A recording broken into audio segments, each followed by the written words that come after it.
Hi friends, this is NTPC explanation quantitative aptitude questions 41 నుంచి ఉన్నాయి. మనం 41 క్వశ్చన్ వెళ్దాం. The ratio of two numbers is 4:5 and their LCM is 160. Then find the sum of numbers. ఒక రెండు నంబర్ల యొక్క ratio ఇచ్చాడు 4:5 అని, ఆ రెండు నంబర్ల యొక్క LCM ఇచ్చాడు 160 అని, ఆ రెండు నంబర్ల యొక్క సమ్ కనుక్కోమంటున్నాడు. రెండు నంబర్ల సమ్ కావాలంటే first number 4 parts, second number 5 parts, some ఏమవుతుందంటే 4 + 5 9 పార్ట్స్ అవుతుంది. అంటే ఆన్సర్ 9 మల్టిపుల్ అవ్వాలని అర్థం.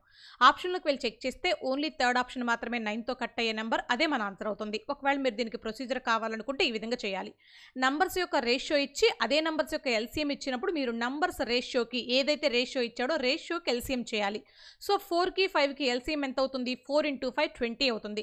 సో మన లెక్క ప్రకారం రేషియో ప్రకారం LCM 20, కానీ వాడు ఎంతనిచ్చాడు? 160 అని ఇచ్చాడు. రెండు LCMలే కాబట్టి ఈక్వల్ చేయండి. మనకు కావాల్సింది ఫస్ట్ నెంబర్ అయితే 4 పార్ట్స్ కనుక్కునే వాళ్ళం, సెకండ్ నెంబర్ అయితే 5 పార్ట్స్ కనుక్కునే వాళ్ళం. సమ్ కాబట్టి 4 + 5 9 పార్ట్స్ కనుక్కోవాలి. సో 20 160ని 8 టైమ్స్ క్యాన్సిల్ చేస్తుంది. 9 × 8 72, 72 థర్డ్ ఆప్షన్లో ఉంది, అదే మన ఆన్సర్ అవుతుంది. నెక్స్ట్ బిట్లోకి వెళ్దాం. Bit number 42. 1, 1, 2, 2, 3, x, 4, 4, 4, 5, 5, 5 ఇలా నెంబర్స్ ఇచ్చి the median of the following number arranged in ascending order is 3.5 if it so find X.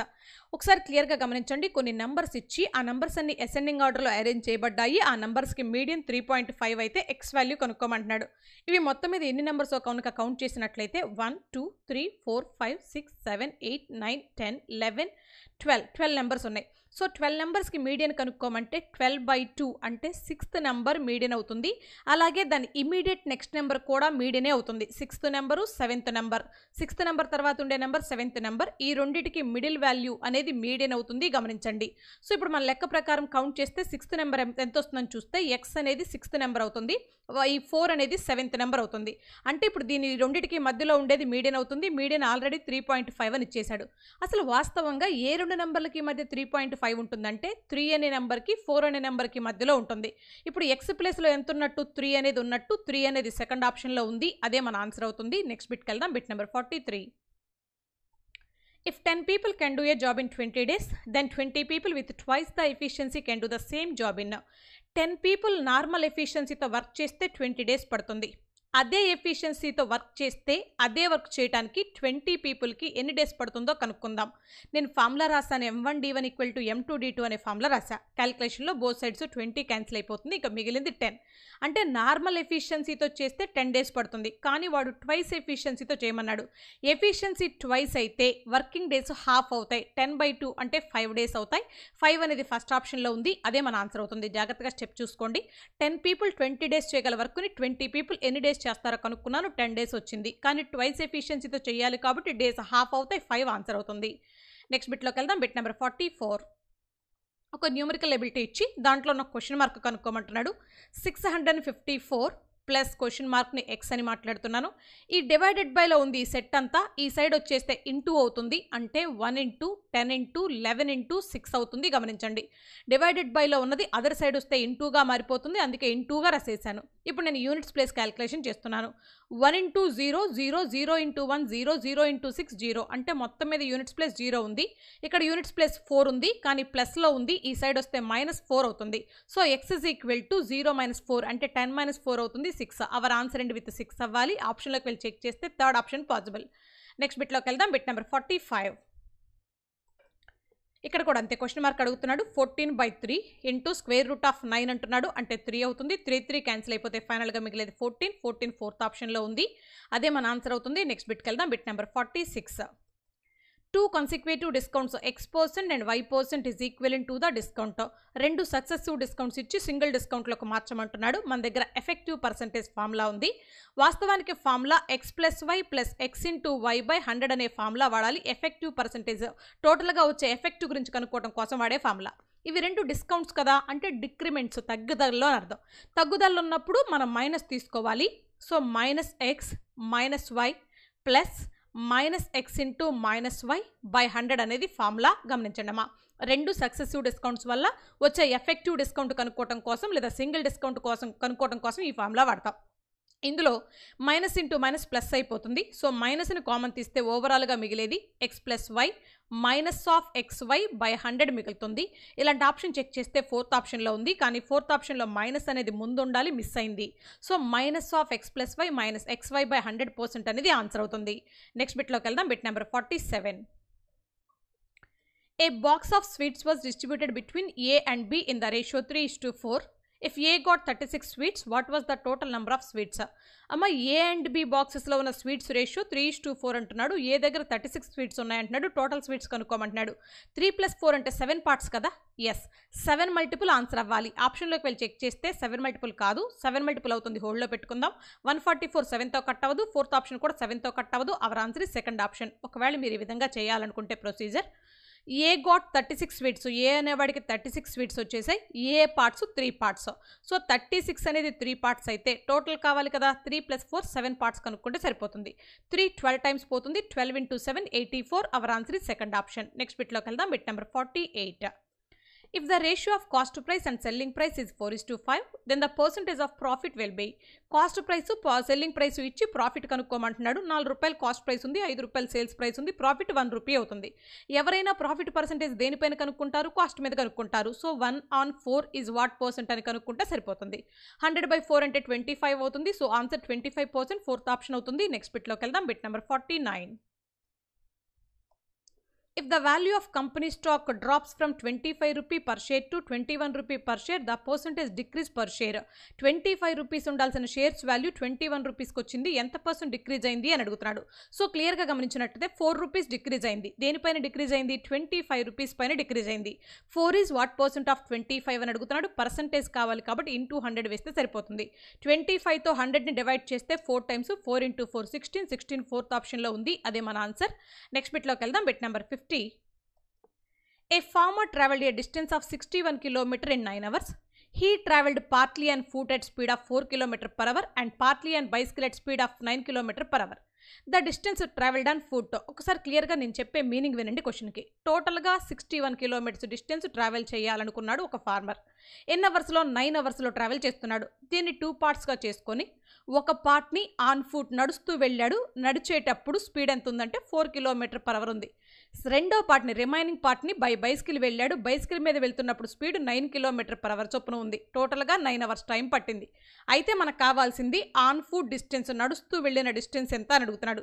Total distance, total time ఎప్పుడైతే ఇచ్చాడో ఈ క్వశ్చన్ని రివర్స్ మెథడ్లో చేస్తే ఎక్స్ అనుకునే బాధ తప్పుతుంది. సో రివర్స్ మెథడ్ ఎలా చేయాలంటే, వాడు ఆన్ ఫుట్ డిస్టెన్స్ కనుక్కోమన్నాడు. అది వాడు ఏదైతే అడిగాడో దానికి రివర్స్లో వెళ్ళాలి.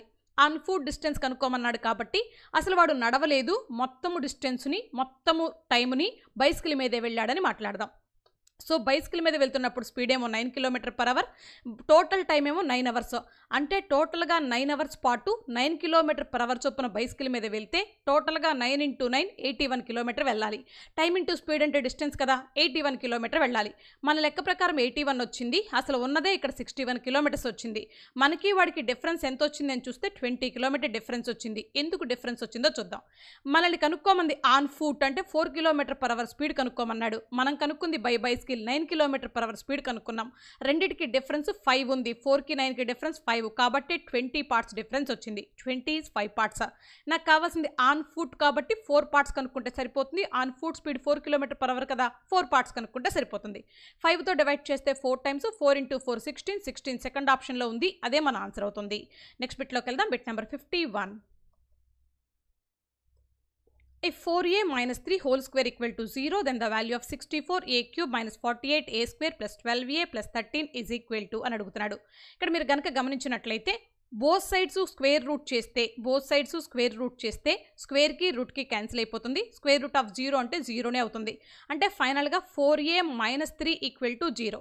ఈ -3 ఆ సైడ్ వెళ్తే 4a ఈక్వల్ టు 3 అవుతుంది. ఈ ఇంటూ 4 ఈ సైడ్ వచ్చేస్తే బై 4 అవుతుంది. అంటే a ఈక్వల్ టు 3/4 అని వచ్చింది. ఈ ఏ వాల్యూని తీసుకెళ్ళి వాడు అడిగిన ఎక్స్ప్రెషన్లో సబ్స్టిట్యూట్ చేద్దాం. 64 × a క్యూబ్ అంటున్నాడు. అంటే 3/4 హోల్ క్యూబ్. 3/4 హోల్ క్యూబ్ అంటే 3 క్యూబ్ 27 బై 4 క్యూబ్ 64 అని రాయాలి. -48 × a స్క్వేర్. ఏ స్క్వేర్ అంటే 3/4 హోల్ స్క్వేర్ అంటే 3 స్క్వేర్ బై 4 స్క్వేర్. 3 స్క్వేర్ అంటే 9, 4 స్క్వేర్ అంటే 16 ప్లస్ 12 × a. ఏ అంటే 3/4 రాసుకోవాలి. ప్లస్ 13 ఉంది, గమనించండి అమ్మా.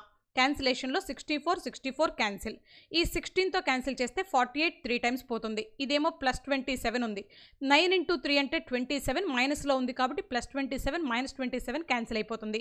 ఫైనల్గా 12 అనేది 4తో 3 టైమ్స్ క్యాన్సిల్ అయిపోతుంది. 3 × 3 9, 9 + 13 22 అవుతుంది. Our answer is 22. థర్డ్ ఆప్షన్లో ఉంది, అదే మన ఆన్సర్. నెక్స్ట్ బిట్లోకి వెళ్దాం. Bit number 52. న్యూమరికల్ ఎబిలిటీ ఇచ్చినాడు, క్వశ్చన్ మార్క్ అడుగుతున్నాడు. జస్ట్ ఈ మైనస్ క్వశ్చన్ మార్క్ని ఈ సైడ్ తీసుకురండి, ఈ సెట్ మొత్తాన్ని ఆ సైడ్ తీసుకురండి. అంటే ఫైనల్గా క్వశ్చన్ మార్క్ ఈ సైడ్ వచ్చేస్తే ప్లస్ క్వశ్చన్ మార్క్ అవుతుంది. క్వశ్చన్ మార్క్ నేను ఎక్స్ అని రాస్తున్నాను. 12² అంటే 144 అవుతుంది. ఈ సెట్ మొత్తం ప్లస్లో ఉంది, ఇటు వస్తే మైనస్ అవుతుంది.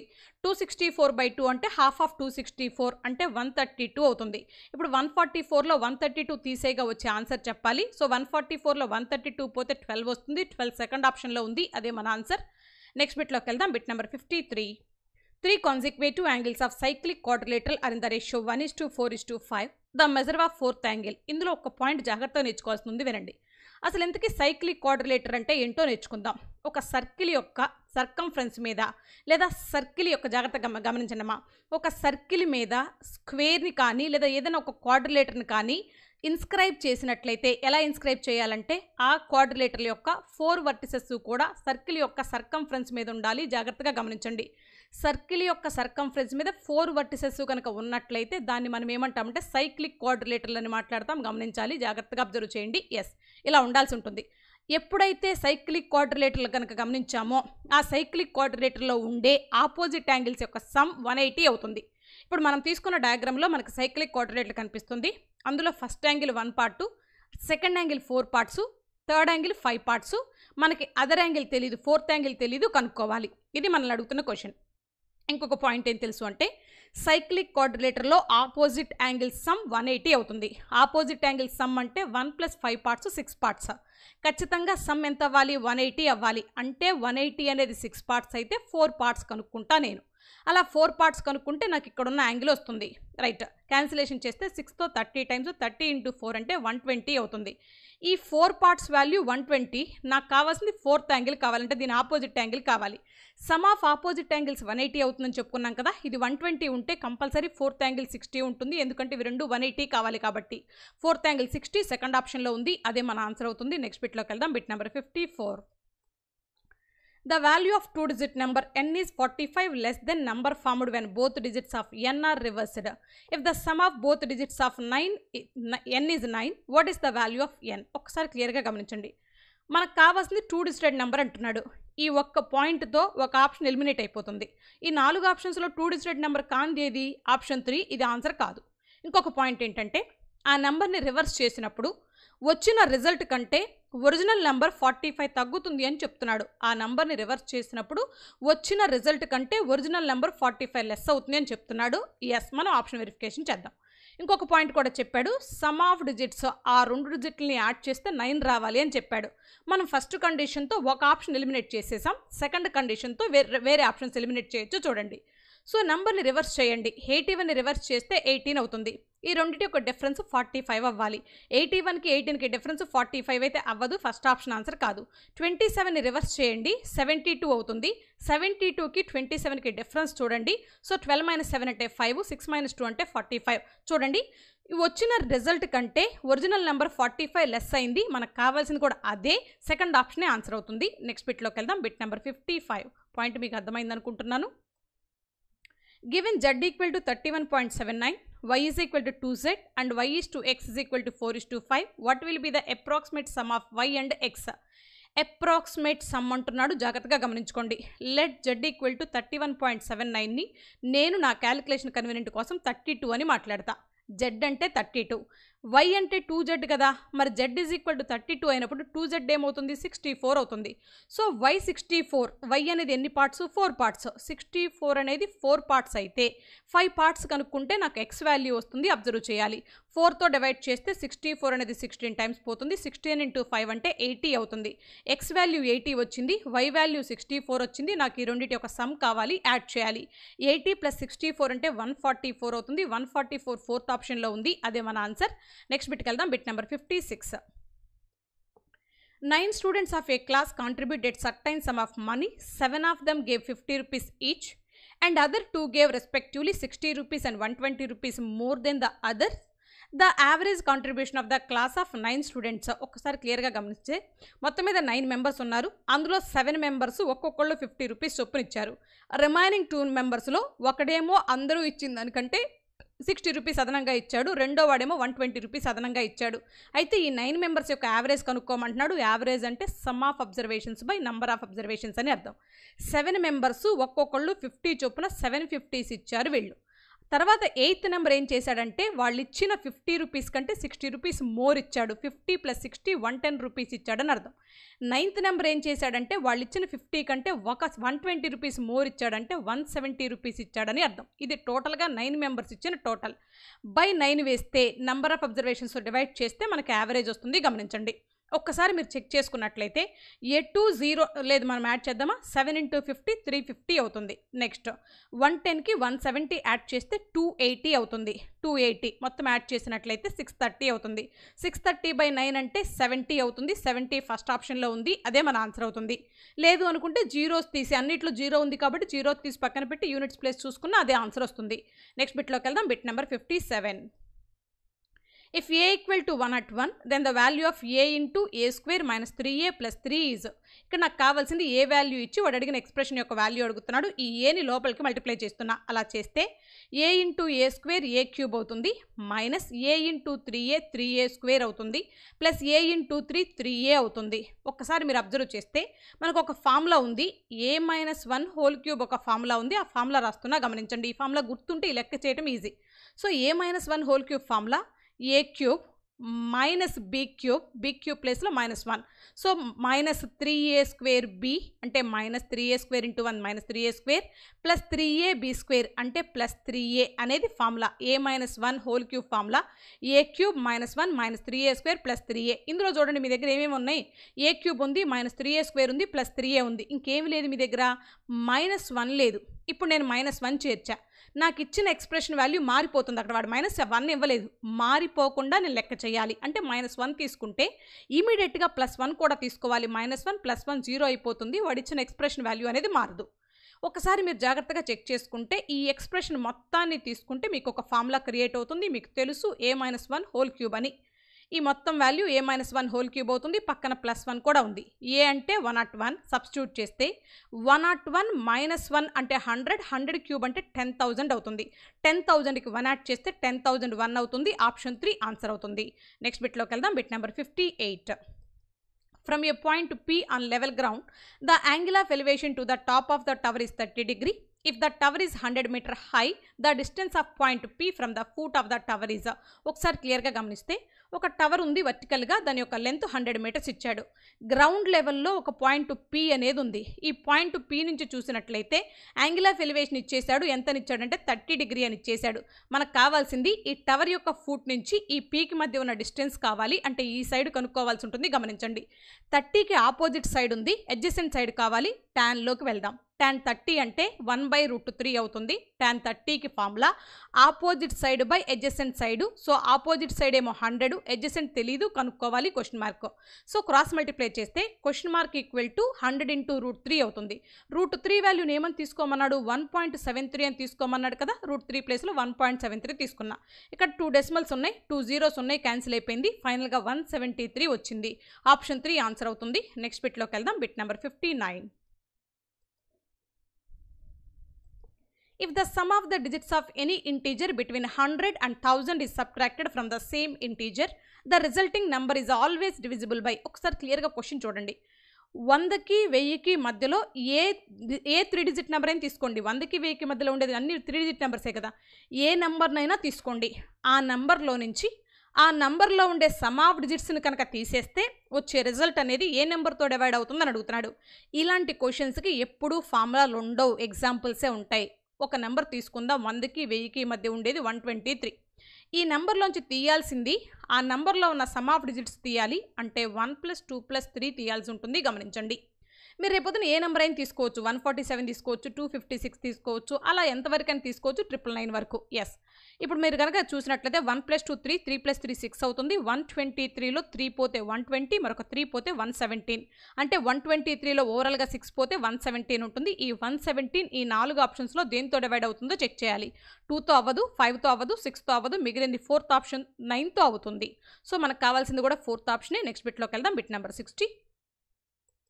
If a sum of money deposited in a bank at simple interest is doubled in 6 years, then after 12 years the amount will be 6 yearsలో double అవుతుందంట. 12 yearsకి ఎంత అవుతుంది అమౌంట్ అనేది అని అడుగుతున్నాడు. అబ్జర్వ్ చేయండి. నేను తెచ్చుకునే ప్రిన్సిపల్ ఎప్పుడు 100 రూపీసే. ఎవరు తీసుకొచ్చుకున్నా 100 రూపీసే తెచ్చుకోవాలి. అది డబల్ అయింది అంటున్నాడు. ఎప్పుడు డబల్ అయినా ఈ ప్రిన్సిపల్ ఏమవుతుందంటే అమౌంట్ అవుతుంది. డబల్ అయినా ట్రిపుల్ అయినా ఏది అమౌంటే.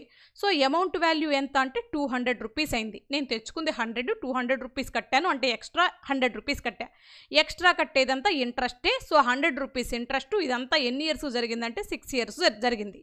నేను తెచ్చుకున్న 100, 200 అయింది. 100 రూపీస్ ఇంట్రెస్ట్ అయింది 6 ఇయర్స్కి. నాకు 12 ఇయర్స్కి ఎంత ఇంట్రెస్ట్ అవుతుందో కనుక్కుంటా. సో 6 ఇయర్స్కి 100 అయితే 12 ఇయర్స్కి డబుల్ అవుతుంది కదా, 200 రూపీస్ ఇంట్రెస్ట్ అవుతుంది. మన ప్రిన్సిపల్ వాల్యూ చేంజ్ అవుతుందా అంటే చేంజ్ అవుతుంది. 100 అలాగే ఉంటుంది. సో 100 రూపీస్ ప్రిన్సిపల్కి 200 రూపీస్ ఇంట్రెస్ట్ అయిందంటే 300 రూపీస్ అమౌంట్ అయింది అన్నట్లే కదా.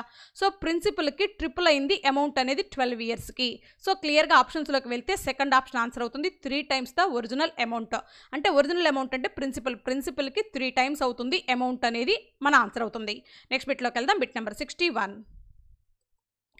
782 is divided into 3 parts in the ratio 1/2 2/3 3/4. The first part is రేషియోలో ఎప్పుడు ఫ్రాక్షన్స్ కనిపించినా ముందు వాటిని నార్మల్ రేషియోకి మార్చండి. అలా చేయాలంటే డినామినేటర్స్కి ఎల్సిఎం చేయాలి. 2 3 4 ఎల్సిఎం 12.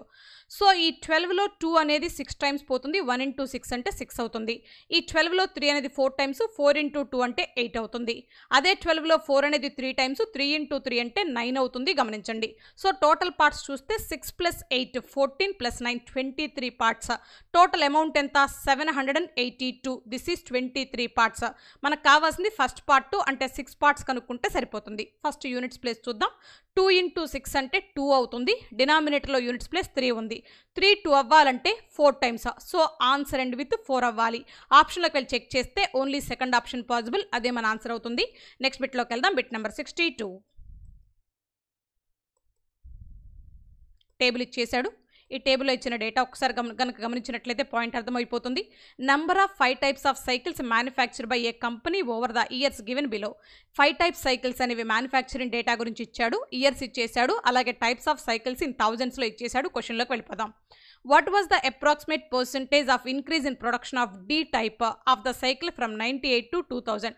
D type cycles 98కి 2000కి ఎంత % అప్రాక్సిమేట్గా ఇంక్రీజ్ అయ్యాయని అడుగుతున్నాడు. D type 98లో 105 ఉంటే 2000లో 125 ఉన్నాయి. సో 105 నుంచి 125కి వచ్చింది. 20 ఇంక్రీజ్ అయింది. దేనిపైన 105 పైన. సో 20 105కి ఎంత % కనుక్కుంటే సరిపోతుంది. 5తో డివైడ్ చేస్తున్నాను. 5తో 20 times, 5తో 21 times పోతుంది. దీన్ని అప్రాక్స్గా 20 అనుకున్నట్లయితే 21ని 20 అనుకుంటే ఈ 20 20 క్యాన్సిల్ అయిపోతుంది. ఫైనల్గా 20 ఉంటుంది. సో ఆన్సర్ 20కి దగ్గరలో ఉండాలి. అంతే కదా. ఆప్షన్లోకి వెళ్ళి చెక్ చేస్తే 20కి దగ్గరలో ఉన్న ఆప్షన్ సెకండ్ ఆప్షన్. అదే మన ఆన్సర్ అవుతుంది. నెక్స్ట్ బిట్లోకి వెళ్దాం. Bit number 63. In the case of which type of cycles was total production of the given 5 years the maximum. మనకు కావాల్సింది ఇచ్చిన 5 yearsలో ఏ టైప్ ఆఫ్ సైకిల్స్ మ్యాక్సిమంగా ఉన్నాయి అని అడుగుతున్నాడు. మ్యాక్సిమం ప్రొడక్షన్ ఉంది అని అడుగుతున్నాడు. సో ఇచ్చింది 4 ఆప్షన్సే కాబట్టి ABCDల వరకు చెక్ చేస్తే సరిపోతుంది. ఈ చెక్ చేయక్కర్లేదు. ఏ అంటే ఈ మొదటి కాలం యొక్క టోటల్ తీసుకోవాలి. B అంటే సెకండ్ కాలం యొక్క టోటల్. C అంటే ఈ టోటల్ తీసుకోవాలి. D అంటే ఈ టోటల్ తీసుకోవాలి.